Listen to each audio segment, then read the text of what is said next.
Olá, sejam todos bem-vindos. Nós estamos estudando o livro de Oséias. Bora lá?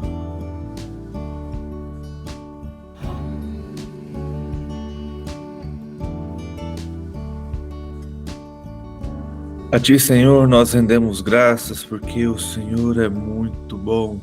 O Senhor nos ouve, cuida de nós, tem falado e ministrado sobre nossas vidas e como somos gratos por isso.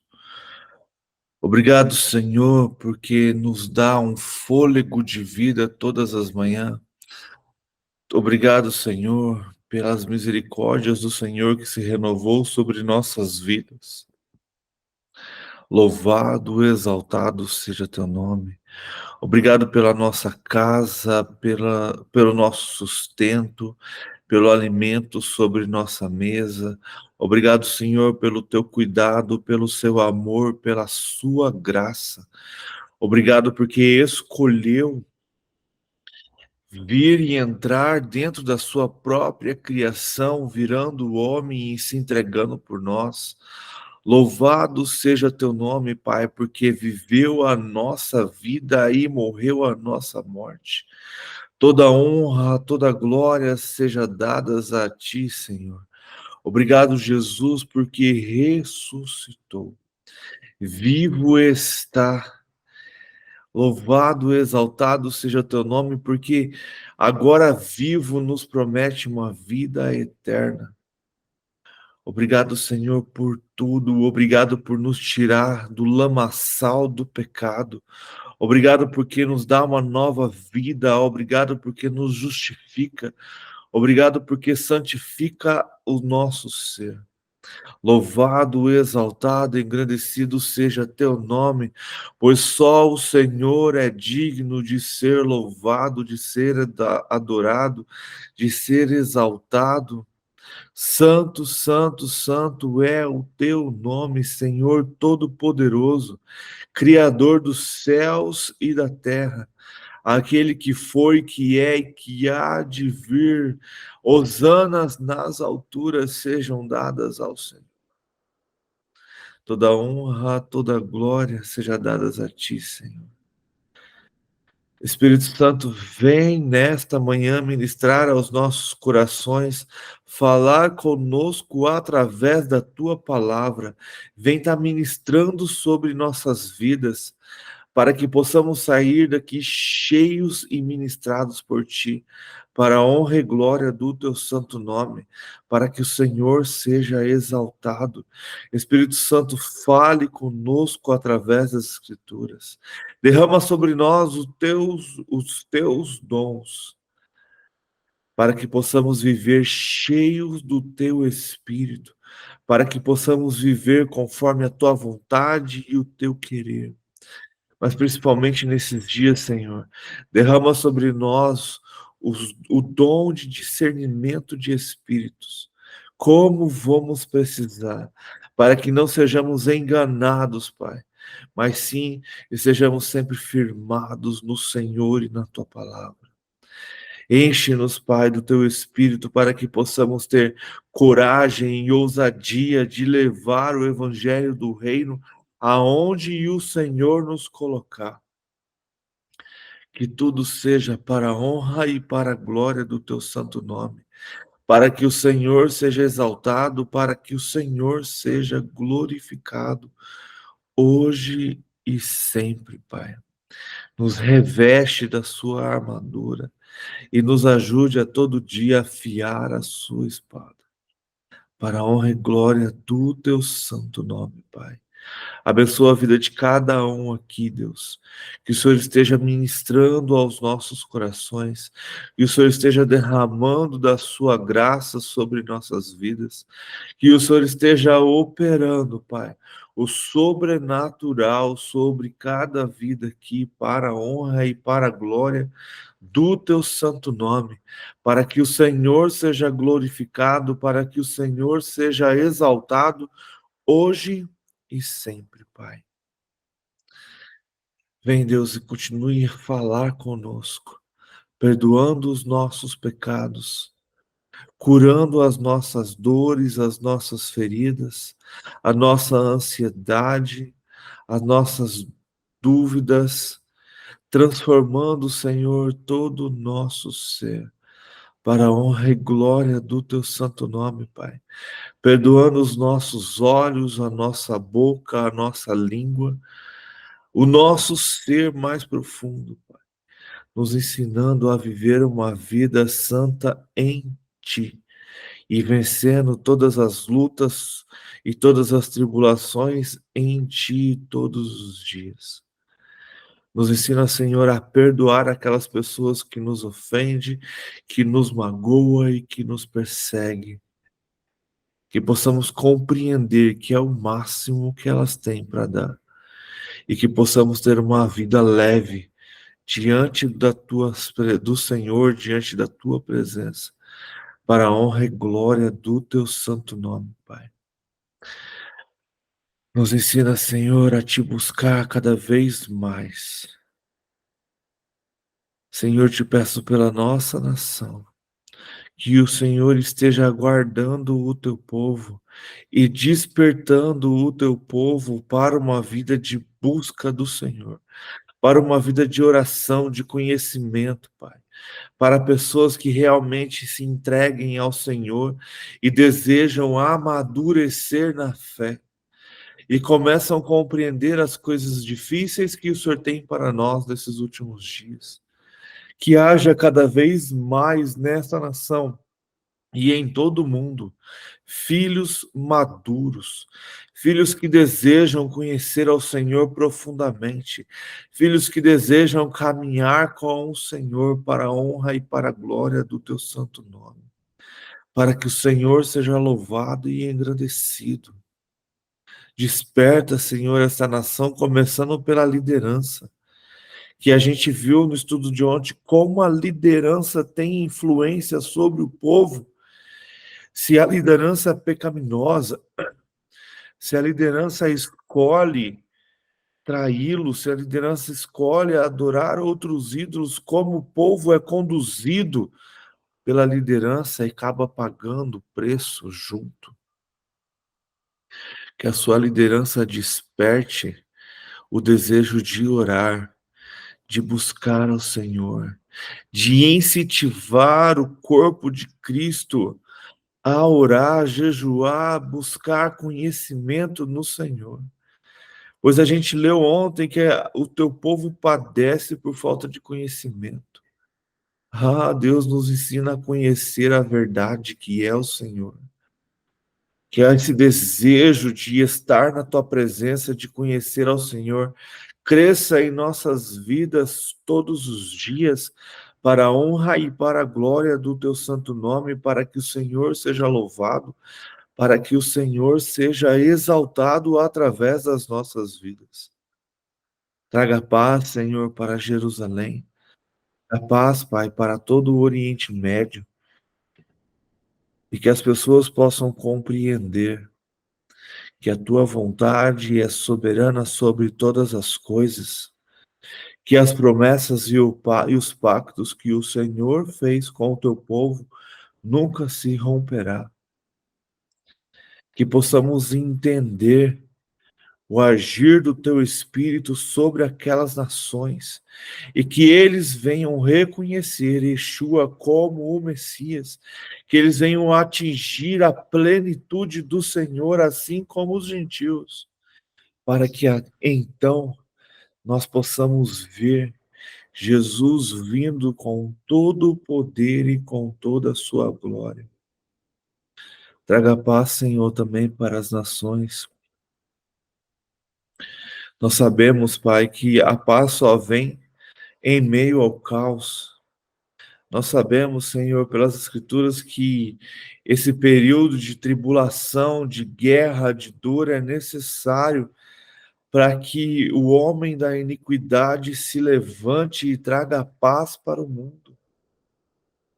Esteja abrindo os nossos olhos, que nós estejamos atentos aos teus sinais, que sejamos guardados pelo teu Espírito, que sejamos revestidos de todo o poder, para que possamos viver esses dias com poder, autoridade e ousadia vindo do Senhor, para levar o evangelho do reino e proclamar aonde estivermos. Mas para os teus filhos imaturos, que ainda tomam leitinho, que o Senhor esteja também os guardando e os protegendo, para a honra e para a glória do teu santo nome, para que sempre o Senhor seja louvado, o Senhor seja exaltado. Senhor, seja com as nossas crianças. Como o inimigo tem atacado as crianças nesses dias, começando desde o ventre materno, Pai. Que o Senhor esteja de maneira sobrenatural transformando a cabeça destas mães, que de alguma maneira deseja sacrificar o seu filho já dentro de seu útero. Que o Senhor esteja guardando essas crianças desde o ventre. Assim também depois de seu nascimento, de seus pais, de padrastos ou madrastas que vêm abusar destas crianças, de pessoas com índoles más que vêm querer abusar dessas crianças, de professores em escolas que tentam ensinar doutrinas malignas a essas crianças. Que o Senhor esteja guardando, Pai, essas crianças, colocando pessoas em suas vidas tementes ao Senhor, pessoas que vivem o princípio do Senhor, e que essas pessoas tenham coragem, ousadia e autoridade vindo do teu Espírito para ensinar, guardar e cuidar dessas crianças, ao ponto até de enfrentarem o sistema para pregar e viver o teu princípio e proteger com todo o amor e carinho vindo do Senhor essas crianças. Seja também com as famílias, Pai. Que o Senhor esteja levantando homens e mulheres de Deus que estão vivendo os princípios da tua palavra como base para o seu casamento, como base para a sua casa, como base para o relacionamento. Tudo isso, Senhor, para a honra e glória do teu nome, para que o Senhor seja louvado e exaltado hoje e sempre, em nome de Jesus. Amém. Bom dia, Amém. Delei. Bom dia, bom dia. Bom dia a todos. Amém. Bom dia. Bom dia. Bom dia, Vamos lá, Fabiana. então. Pode. Nós estamos lendo, então, o livro de Oséias. A gente já leu os 4 primeiros capítulos. A gente tem, então, Oséias ali no período do Antigo Testamento, na época de reis, na época que ainda a tribo de Israel existia. Então, a gente tem ali ele no final do período de um grande rei de Israel, que durou 40 anos. E aí Deus, então, faz o profeta Oséias se levantar neste período e fala para ele tomar uma mulher infiel e adúltera como sua mulher.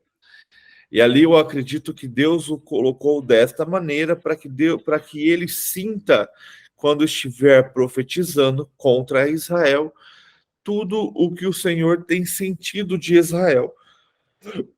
Por Israel ter traído ao Senhor e adulterado com outros deuses. Lembrando que Deus tem Israel como a sua noiva, assim também como Judá. Afinal de contas, todo o povo de Israel, todo o povo judeu. E aí, então, as profecias são focadas na tribo do norte, na tribo de Israel. Mas tem também algumas coisas lembrando o povo de Judá. Então, a gente vê nos 3 primeiros capítulos esta relação de traição, de infidelidade, de adultério, tanto do povo de Israel e de Judá com Deus, quanto a noiva de Oséias.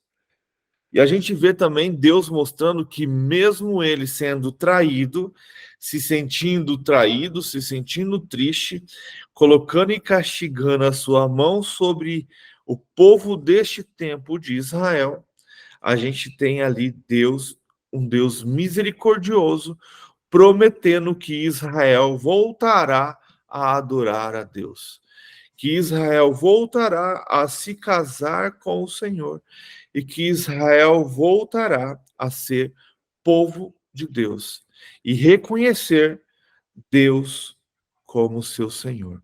E quando a gente fala de Senhor aqui no Antigo Testamento, muitas vezes a gente tem a imagem de Deus Pai, do Deus único, lembrando que Deus é triuno e que muitas vezes eu acredito aqui no Antigo Testamento, quando o Senhor está falando, é Jesus já falando, se manifestando, cuidando de seu povo e de seu reino futuro.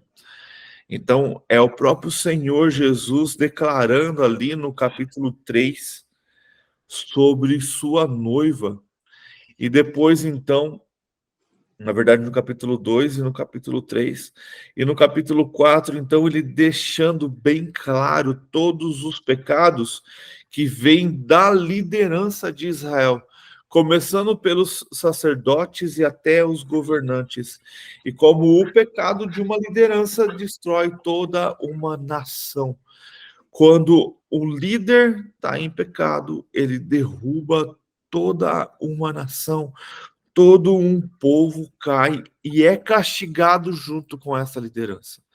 Então, por isso que quando a gente fala assim, que igreja devo frequentar? Antigamente se dizia, mais perto da sua casa. Hoje a frase mudou. Frequente a igreja que está perto da Bíblia, que abre a Bíblia no púlpito, que lê a Bíblia, que ensina a Bíblia, que fala sobre família e relacionamento. Porque hoje temos muitas igrejas com esse tipo de sacerdócio, com esse tipo de liderança, onde o engano traz prazer para essa liderança.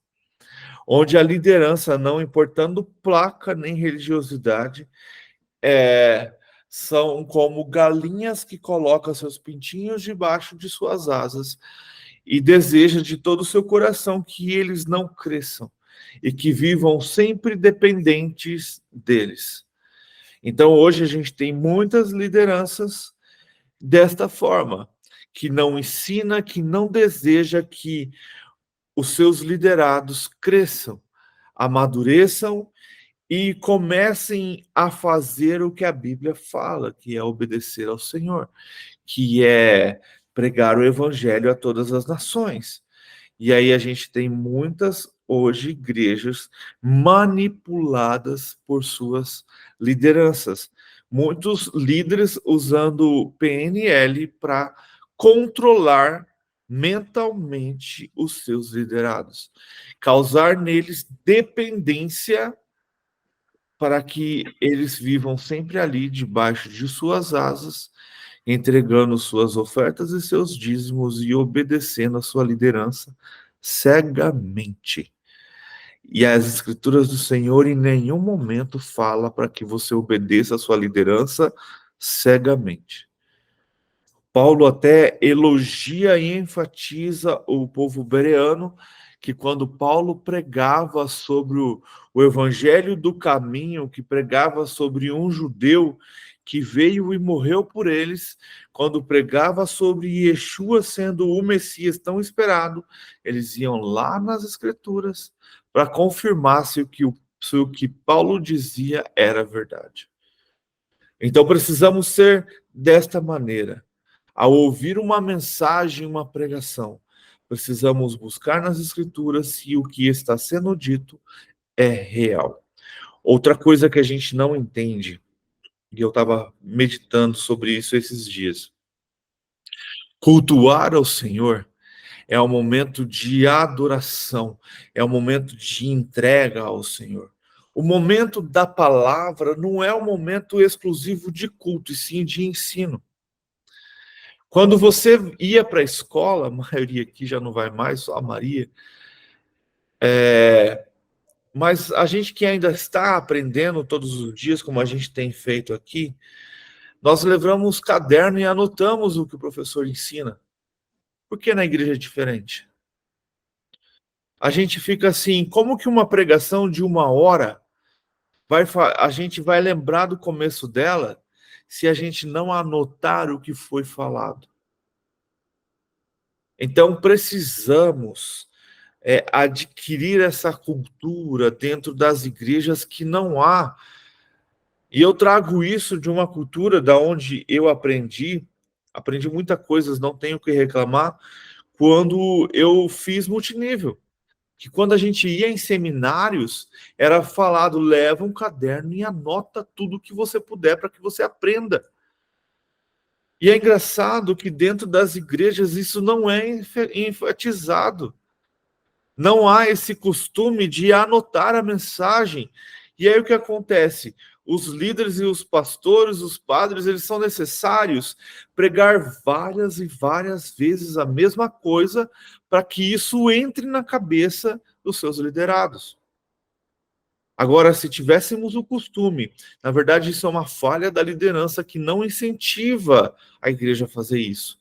Mas se tivéssemos o costume de não só levar a Bíblia, mas um caderno de anotação e começar a anotar os destaques do que foi pregado, cara, o que você escreve fica gravado na sua cabeça por mais tempo do que quando você só ouve.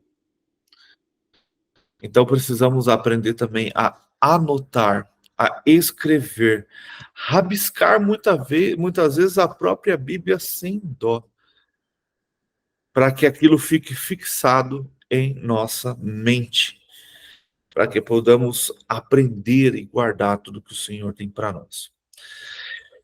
Então vamos lá, a gente está então no capítulo 5 do livro de Oséias e continua então o julgamento do Senhor sobre Israel. Capítulo 5, versículo 1. Ouça isso, sacerdotes. Então, lembrando que o Senhor, ele não está deixando toda a culpa sobre um povo.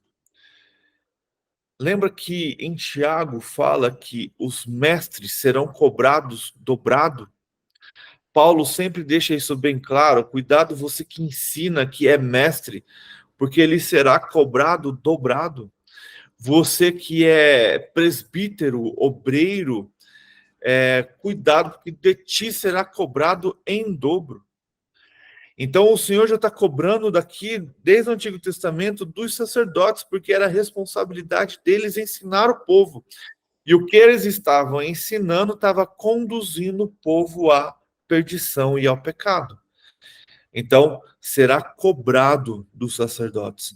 Então, o Senhor está aqui, ouçam isso, sacerdotes. Atenção, israelitas. Então, o Senhor dá um destaque. Ouçam isso, sacerdotes. Mas também isso que eu vou falar não é só para os sacerdotes, mas para todo o povo de Israel. Ouçam isso, sacerdotes. Atenção, israelitas.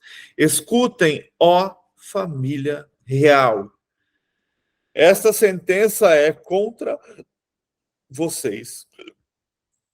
Vocês têm sido uma armadilha em Mispa, uma rede estendida sobre o Monte Tabor. Os rebeldes estão envolvidos em matança. Eu disciplinei todos eles. Então o Senhor está deixando bem claro que a adoração a outros deuses tem a ver com sangue e sacrifício. Só que o povo também estava tão perdido que eles estavam matando e roubando. Algo que a lei do Senhor já tinha falado para eles não fazer. Conheço Efraim. E Israel não pode se esconder de mim. Efraim, agora você se lançou à prostituição. Israel se corrompeu.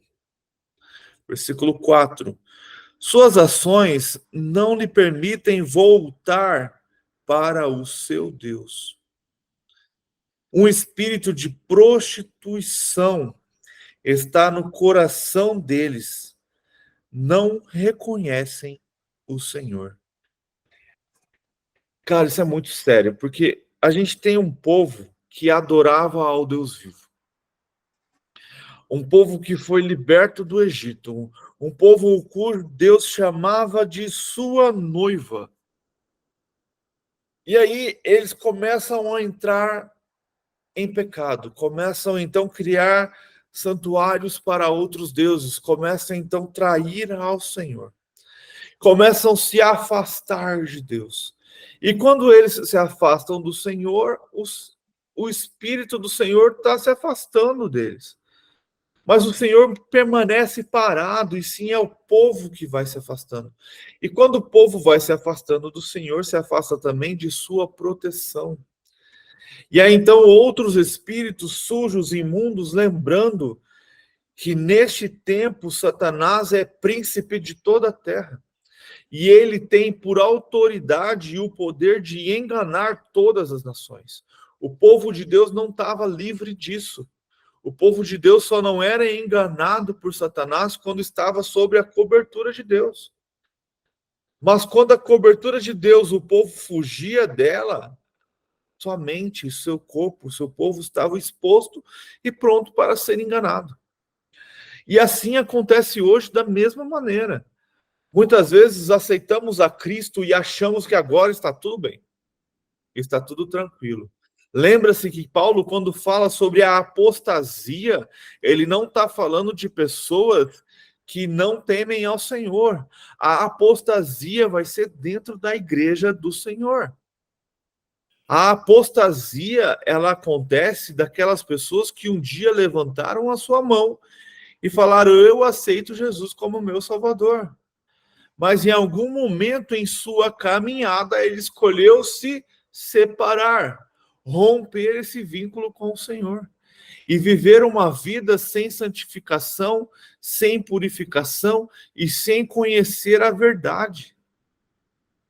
Então, um espírito mau invade essas pessoas. Você abre portas e dá brechas para que Satanás ocupe espaços dentro da sua vida, da sua casa, do seu trabalho, que você mesmo abriu por escolher não buscar ao Senhor. Olha o quanto isso é pesado.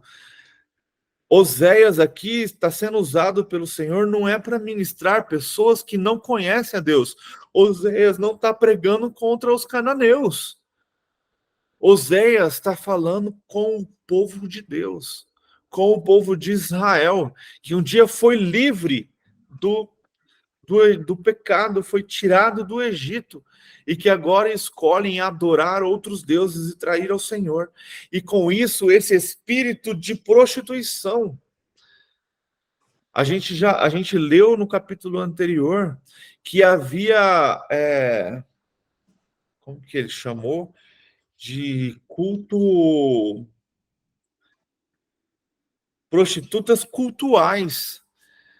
Havia um culto que provavelmente, trazendo para o nosso linguajar hoje, era uma orgia ali, prostitutas que se entregavam para adorar outros deuses. E ali havia também sacrifícios, e aqui Oséias está deixando bem claro que isso entrou no coração, cara, ao ponto deles não reconhecer mais o Senhor. Olha como se afastar de Deus vai transformando, endurecendo, enraizando dentro do coração das pessoas, coisas que vai afastando Deus dessas pessoas. E o quanto isso é sério, e o quanto precisamos estar atentos a isso. Muitas vezes, se a gente não pega as Escrituras para meditar, orar e buscar ao Senhor, podemos ser hoje uma igreja apóstata. Então precisamos estar atentos para não cair nesse período de engano e de apostasia que está atingindo a igreja deste tempo que estamos vivendo. Versículo 5. A arrogância de Israel testifica contra eles. Israel e Efraim tropeçam em seu pecado. Judá também tropeça com eles. Então, Deus não está livrando Judá disso, não. A gente precisa lembrar que Efraim aqui, ele está representando os gentios convertidos. Lembra que Efraim, tecnicamente, é filho de José com uma egípcia. Então, vamos trazer ali, seriam os misturados, né? Seriam os gentios convertidos à sua fé. Por isso que há esse destaque em Efraim, né? É separado. Por que ele não só fala Israel? Afinal de contas, Efraim não é da tribo de Israel? Sim, mas Efraim, ele é o filho de José com uma egípcia. Então, é considerado diferente, né? É algo que foi convertido ao judaísmo. E ele traz essa ênfase, né, sobre isso. Então, ele está falando que tanto Israel como Efraim tropeçaram e Judá não escapou disso, não. Porque Judá, a gente tem reis bons e reis pecaminosos também. E com o tempo, por causa do pecado de Judá, Judá também cai no exílio. 6. Quando eles forem buscar o Senhor, com todos os seus rebanhos e com todo o seu gado, não o encontrarão. Ele se afastou deles. Traíram o Senhor, geraram filhos ilegítimos.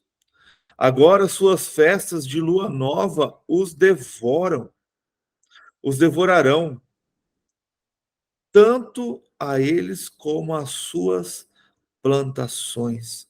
Então, a arrogância de Israel fez com que o Senhor se afastasse. A gente precisa lembrar que Deus não habita em meio aos pecados. Então, se Israel é pecaminoso, mesmo trazendo todo o seu gado, seu rebanho, e fazendo oferta de sacrifícios ao Senhor, o Senhor não vai estar lá. E o pecado de Israel foi tão grande, do povo foi tão grande, que Deus teve que mandar Jesus, não já como um rei soberano, como o próprio Israel esperava e os profetas diziam, mas sim como um cordeiro para morrer por esses pecados, para começar então perdoando o pecado dessa nação, para que só então ele voltasse como um rei. Então a gente vê que o pecado ele não prejudica só as pessoas, mas também toda a terra. Tudo é devorado. E as festas já não são mais legítimas. O Senhor já não está mais lá. Porque mesmo você continuando comemorando as festas, porque eram as festas da plantação, da libertação, o judeu comemora 7 festas, mas se eles estiverem afastados do Senhor, essas festas não servem para nada. Mesma coisa nós. Eu costumo dizer, não adianta nada você ter um ano inteiro de pecado, um ano inteiro sem nunca abrir a Bíblia, um ano inteiro sem buscar ao Senhor, aí chega no carnaval, faz o escarcéu que faz, agora eu estou na quaresma. Agora esses 40 dias eu vou me santificar. Não vou comer carne, vou me purificar, para que na Páscoa eu entregue esse meu sacrifício, para que então eu possa viver mais um ano de pecado? É isso que Deus pede para nós? É isso que a Bíblia fala? Deus fala de intimidade todos os dias. Precisamos quebrar dentro de nós essa hipocrisia. E isso não está em só um povo, mas está em todo o povo cristão. Muitas vezes a nossa arrogância é falar, gente, eu não faço isso. Mas quantas vezes você fez jejum em troca de algo? Quantas vezes você ajoelhou para orar ao Senhor apenas a troca de algo? Quantas vezes as suas orações foi apenas, Senhor, me dá, me dá, me dá, me dá, faz isso, isso, isso, isso por mim? Quantas vezes o nosso relacionamento com Deus foi apenas por troca? Não, eu vou orar e buscar o Senhor para eu não ir para o inferno. Vamos continuar. Versículo 8. Toquem as trombetas em Gibeá, e a corneta em Ramá. Deem grito de guerra em Bet-Aven. Esteja na vanguarda, ó Benjamim. Efraim será arrasado no dia do castigo. Entre as tribos de Israel, eu proclamo o que acontecerá. Os líderes de Judá são como os que mudam os marcos dos limites.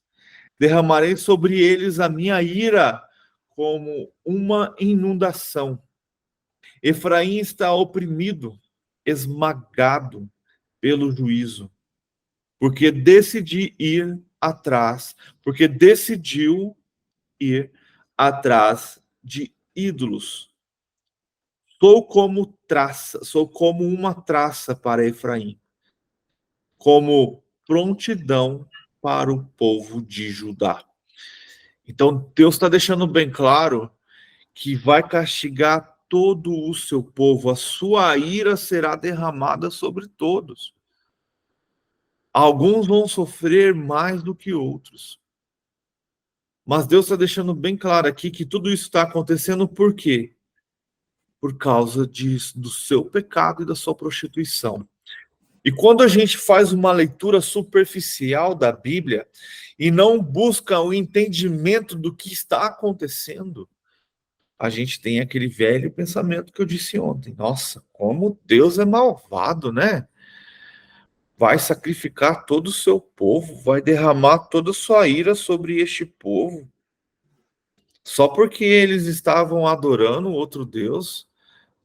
Para que todo esse ciúme, né? Para que tudo isso?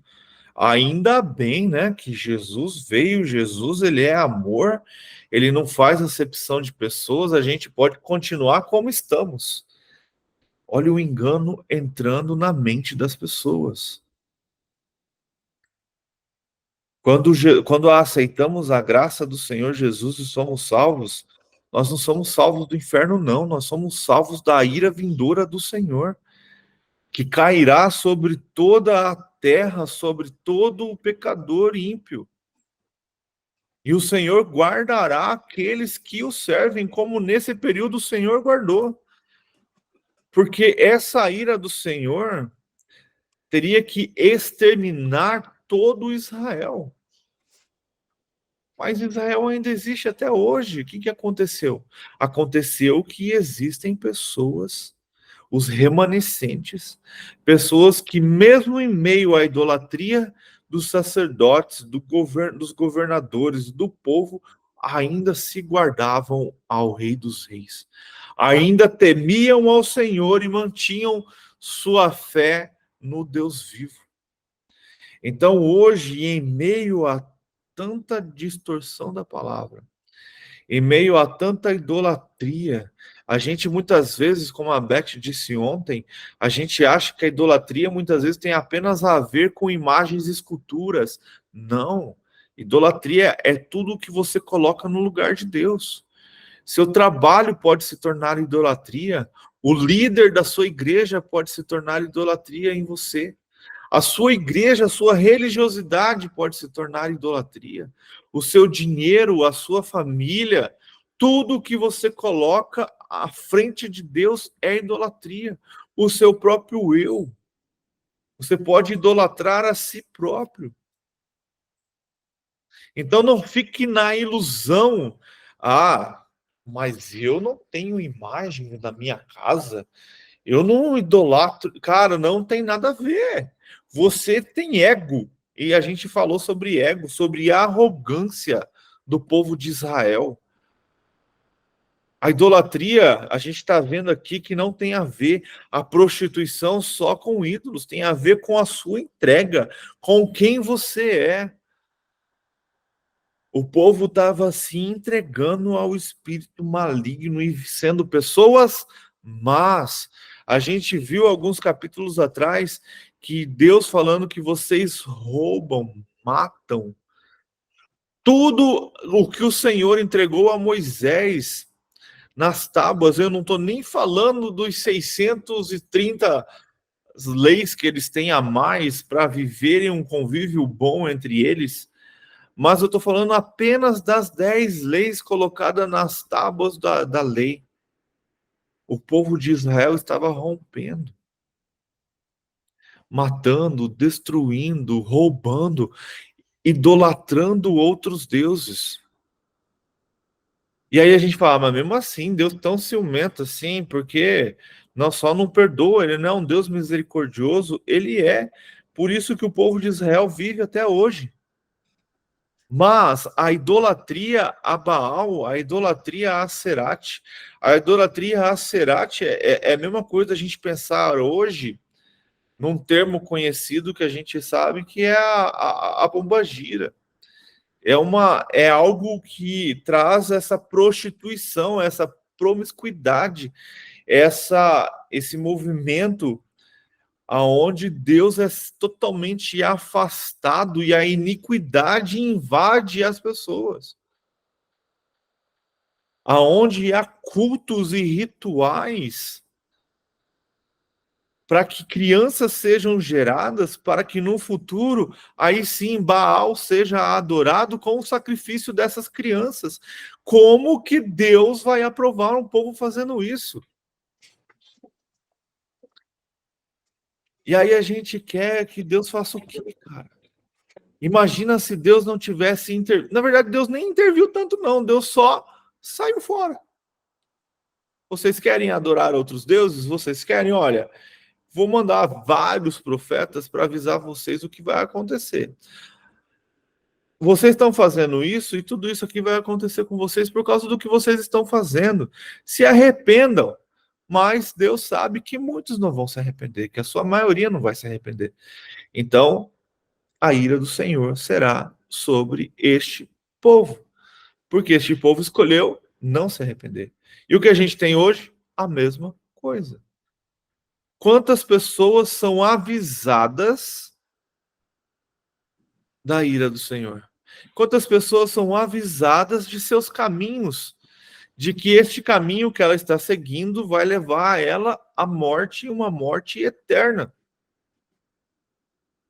E as pessoas, não, escolhem continuar vivendo desta forma. E muitas vezes, pessoas que conhecem a palavra. Não sei se vocês estão por dentro, mas viram nessas últimas semanas o assunto dentro do meio evangélico é a filha da Tamuri, que escolheu esculachar a Bíblia, riscar a Bíblia, falar coisas assim difíceis até de ouvir. E é uma pessoa que foi criada dentro da igreja, com seus pais exercendo o cargo de liderança dentro da igreja. Mas e aí, o que acontece? Escolha dela. Os pais já não têm mais culpa. Pensa Sansão. Sansão é um grande exemplo disso. Seus pais criaram Sansão conforme Deus mandou. Sansão sabia tudo que ele não podia fazer. Sansão sabia que o seu poder vinha do Senhor porque ele era... Sumiu o que ele era. Nazireu. E Nazireu é um voto que os seus pais colocaram sobre ele desde o ventre. Desde o ventre, o anjo falou para sua mãe, ó, já se abstém de vinho. Já se abstém de um monte de coisa. Porque esse cara será escolhido. E aí, o que Sansão fez é culpa dos pais? Não, porque ele se tornou adulto e fez as suas próprias escolhas. Essa mulher fez a mesma escolha. Ela conhece a palavra, ela conhece o princípio, ela ironiza a Bíblia. Ela conhece a Bíblia. E ela transforma esse conhecimento dela em ironia. A culpa é dos pais? Não, porque ela fez uma escolha. Então, muitas vezes, nós temos controle sobre os nossos filhos por um período de tempo só. E é nesse período de tempo que cabe a nós ensinar o caminho, ensinar o evangelho. E não é só mostrar o caminho, não, é caminhar junto. E aí, então, nós viveremos algo transformador. Viveremos algo que o Senhor tem para nós. Mas o evangelho nunca foi fácil e nunca será. Jesus nunca disse que seria fácil. E outra coisa, a gente fica naquela discussão, perde ou não perde a bendita da salvação? Jesus fala que temos que permanecer até o fim. Jesus e Paulo falam que haverá apostasia. Apostasia é a separação e esfriamento daqueles que aceitaram. Aí entra aquela discussão, mas eles nunca aceitaram verdadeiramente. Cara, quem sabe é só Deus. Só Deus conhece o nosso coração. Então que estejamos sempre atentos.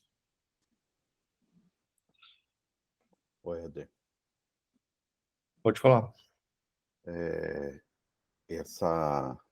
Esse versículo, né, que fala sobre o versículo 10, que fala: os líderes de Judá são como os que mudam os marcos dos limites, né? Os marcos dos limites, ele é falado também lá em Provérbios, né? Se eu não me engano, 22, se eu não me engano. E é interessante porque aqui ele fala sobre, eu acredito, né? Eu entendo assim, é exatamente isso que você estava falando dessa moça, né? Uma pessoa criada e que, de uma certa forma, você vê que ela tem uma certa liderança. Agora ela abre um caminho para os seus liderados, e aí ela pega os marcos dos limites. Eu penso o seguinte: você tem as leis que a Bíblia aplica. Olha, isso, isso, isso. Você tem os limites que Deus colocou. E ali são pessoas que estão tentando mudar os marcos dos limites, ou seja, não, aqui na Bíblia isso aqui era para aquele tempo. Para hoje não tem mais validade. Vamos fazer só isso aqui, porque Deus é amor, é isso, aquilo outro. Essa outra parte aqui, não, pode vir e ficar do jeito que você é. Deus aceita todo mundo. Então eu penso que aqui, como está relatado, né, que os líderes de Judá são como os que mudam os marcos dos limites. Hoje nós temos inúmeros líderes que estão, de uma certa forma, mudando os marcos, né? Não, às vezes nem explicitamente, sabe? Às vezes apenas deixando de falar alguns pontos da Bíblia. Ah, aquele ponto é polêmico, então não vou fazer a pregação pro pessoal sobre isso aqui. E com isso ele acaba mudando o marco do limite, ou seja, ele acaba deixando que situações aconteçam dentro da igreja e continuem acontecendo, sem uma correção, sem uma exortação, sabe? Então, e o Senhor está falando aqui: derramarei sobre eles a minha ira, como numa inundação. Ou seja, é sério isso, né? É muito preocupante. Continuando, 13. Quando Efraim viu a sua enfermidade e Judá os seus tumores, Efraim se voltou para a Síria e mandou buscar ajuda do grande rei, mas ele não tem condições de curar vocês, nem pode sarar os seus tumores. Então eles buscaram tentar solução em homens. E o Senhor está falando, cara, isso não tem a ver com homens. Isso é um castigo sobre as suas escolhas. 14. Pois serei como um leão para Efraim, e como um leão grande para Judá, e os despedaçarei, e irei embora e os levarei, sem que ninguém possa livrá-los. Então voltarei ao meu lugar, até que eles admitam a sua culpa. Eles buscarão a minha face em sua necessidade. Eles me buscarão ansiosamente. Então a gente tem Deus castigando aqui agora. Ó, a gente pode perceber que a gente já tem Israel eliminado. Deus começa já a falar com Efraim e Judá. Israel já padeceu. E esse último trecho, então, o Senhor está falando com Efraim e Judá, trazendo Efraim, os gentios que temos hoje, e Judá, a sua tribo de Judá. Olha isso. Então, o povo padece enfermidade. E Judá também tem seus tumores. Efraim se volta para a Síria, então tenta buscar no povo antigo solução. O que a gente vai ter nos últimos dias? Uma falsa religião, aonde o povo gentil e alguns judeus também vão buscar solução ali. Mas, olha só, vão buscar ajuda do grande rei. Mas ele não tem condições de curar vocês. Porque o único que cura é o Senhor, o único que transforma é o Senhor. Mas essas pessoas, elas estão tão afastadas de Deus que elas não reconhecem ao Senhor. E aí elas vão buscar curas no grande rei. Que a gente sabe que haverá um grande rei nos últimos dias. Olha como a gente consegue trazer essa analogia para o que vai acontecer. E aí ele não vai curar os tumores de ninguém. O que Apocalipse fala? Que as pessoas haverá úlceras em suas peles e elas não buscarão ao Senhor, na verdade, elas praguejarão contra o Senhor. Então elas vão tentar buscar a solução no rei daquela época. Pois serei como um leão para Efraim e como um leão grande para Judá. Quando a gente tem lá em Apocalipse 10, a gente vê quando o anjo está com um pé na terra e um pé no mar. Eu creio que ali João está vendo Jesus, porque ali ele tem também atrás dele um arco-íris e o seu rosto brilha como o sol. É a mesma descrição que João dá para Jesus no começo de Apocalipse. E este ser celestial que está ali, ele brada como um leão. E a gente tem em Provérbios a mesma situação, quando um rei vem conquistar a terra, ele brada como um leão. Então esse exemplo de leão é um leão que vem para devorar e despedaçar. Ele falou aqui: eu os despedaçarei, e irei embora e os levarei, sem que ninguém possa livrá-los, até que eles admitam sua culpa. Então voltarei ao meu lugar, até que eles admitam a sua culpa. Eles buscarão a minha face em suas necessidades. Eles me buscarão ansiosamente. Então a tribulação dos últimos dias será tão grande como era para este povo nessa época, será de novo, que as pessoas começarão a buscar a face do Senhor ansiosamente. E eu acredito que é nesse período de tribulação e grande tribulação, onde o povo, tanto o gentil como o judeu, por isso que eu vejo uma grande missão da igreja na tribulação, vai estar levando o evangelho para os gentios que vão estar ansiosos buscando por isso. E como acredito também que o Senhor se revelará ao povo judeu por causa de sua busca incessante. E então, quando o Senhor Jesus fala lá em Mateus 23, quando o último judeu reconhecer Jesus como o Messias, então ele voltará. Como isso vai acontecer, Éder? Jesus se apresentando. E olha que reconhecê-lo como Messias não significa aceitá-lo como Messias, e sim reconhecer quem ele é. Igual a gente tem muita gente hoje que reconhece Jesus, mas não o tem em seu coração. Reconhece Jesus como o Messias, como o soberano, prega a palavra, profetiza, expulsa demônios, louva, adora, mas vai chegar no momento, como está escrito em Mateus 7, muitos dirão Senhor, Senhor, em teu nome fiz todas essas coisas, e o Senhor vai falar, afasta-se de mim, porque eu não vos conheço.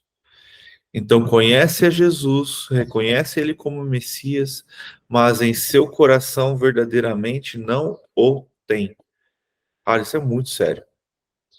E a gente vai ter pessoas assim, a gente está vendo um período assim, a gente está vivendo esses grandes dias, a gente está vendo essas coisas, como as profecias são para aquele tempo, para aquele povo, e como se a gente começar a pensar, está sendo para hoje a mesma coisa.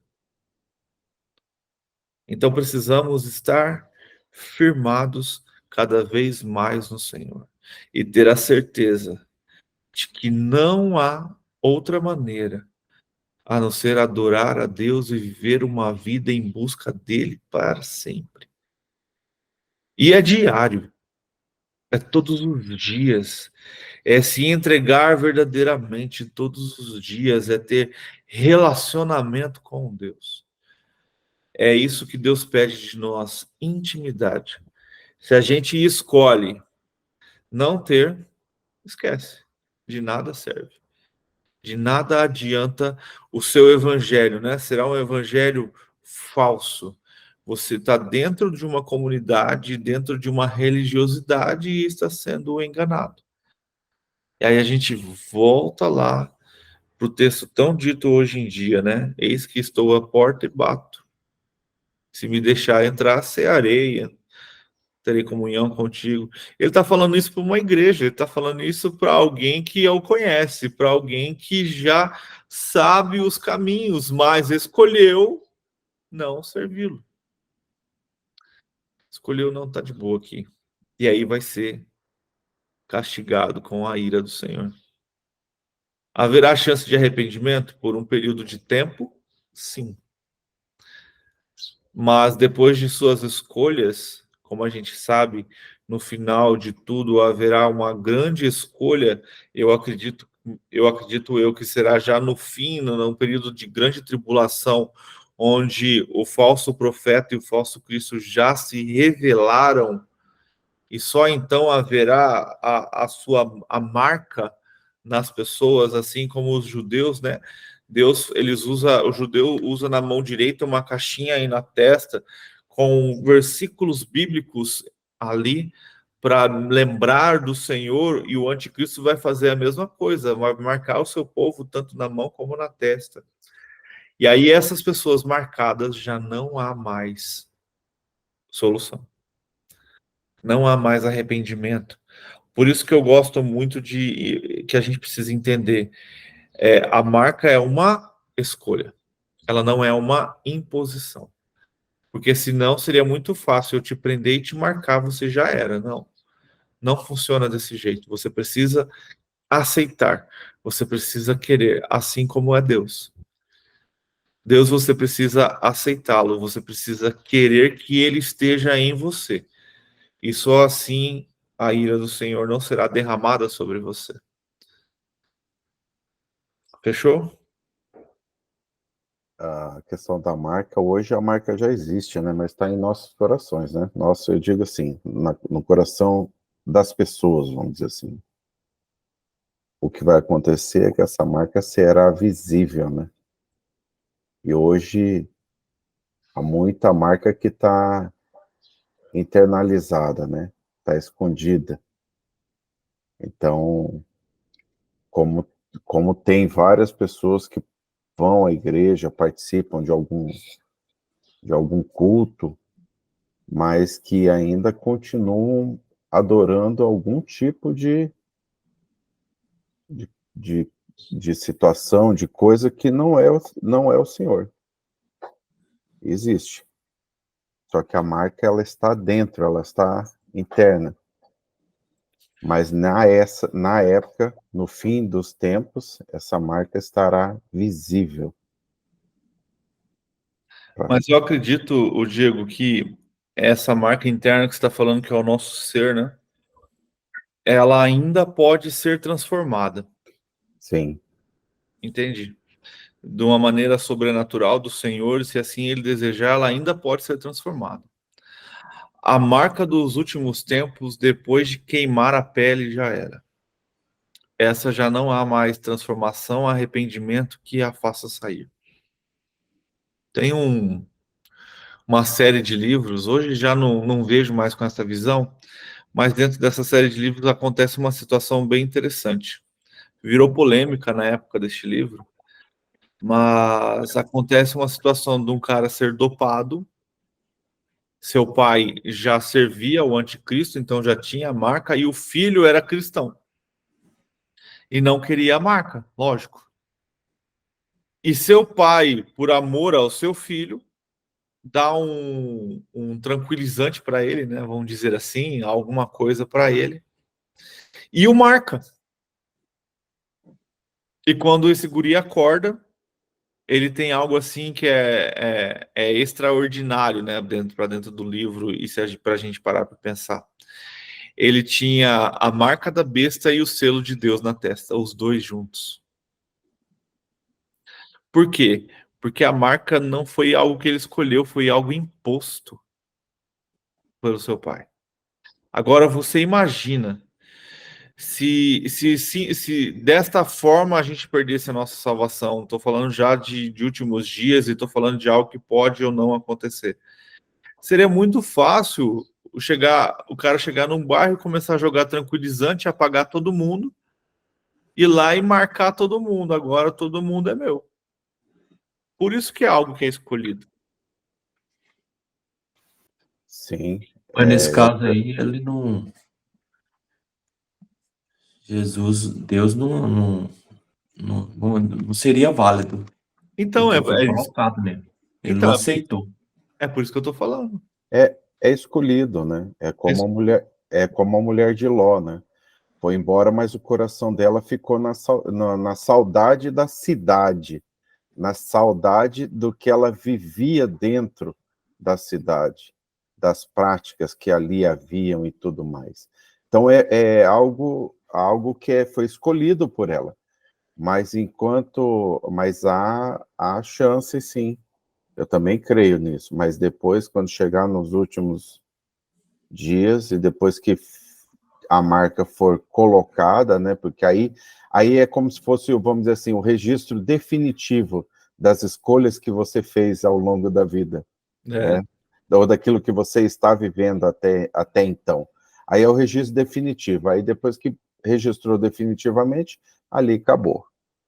E o interessante dentro da ficção do livro, né? O cara coloca a mão sobre a testa dele ali, ora, unge ele e a marca sai. É bem legal. É bem legal de se ler. Fechou, gente? Vamos estar, então, finalizando esse dia com a presença do Senhor e que a gente esteja sempre meditando, como disse a palavra, para que a gente esteja sempre firmado no Senhor e atento a esta apostasia, a esta engano, a essa traição. E lembrando que hoje, diferente do povo daquela época, hoje nós temos a Escritura em nossas mãos, então não teremos desculpas para ser dada. Então, se a gente não conhece ao Senhor verdadeiramente, é escolha nossa. Isso faz o castigo e o peso ser maior. Então, hoje, naquela época, Deus está castigando ali o sacerdote, porque essa era a função dele. Hoje somos sacerdotes, porque nós não temos mais desculpa a palavra está em nossas a palavra está em nossas mãos e é nós que escolhemos não aprender. Então, que a gente possa realmente ter cada dia mais sede da palavra do Senhor, cada dia mais enfrentar as lutas e as batalhas que enfrentamos todos os dias, e principalmente a nossa luta interna, que nos afasta do Senhor. Fechou? Vamos estar orando para que a gente possa finalizar então esse dia. Pode orar, Diego, por favor? Posso? Amém. Bem. Oremos então. Senhor nosso Deus, ó Pai amado, obrigado, ó Pai. Obrigado por mais um dia que o Senhor nos concede.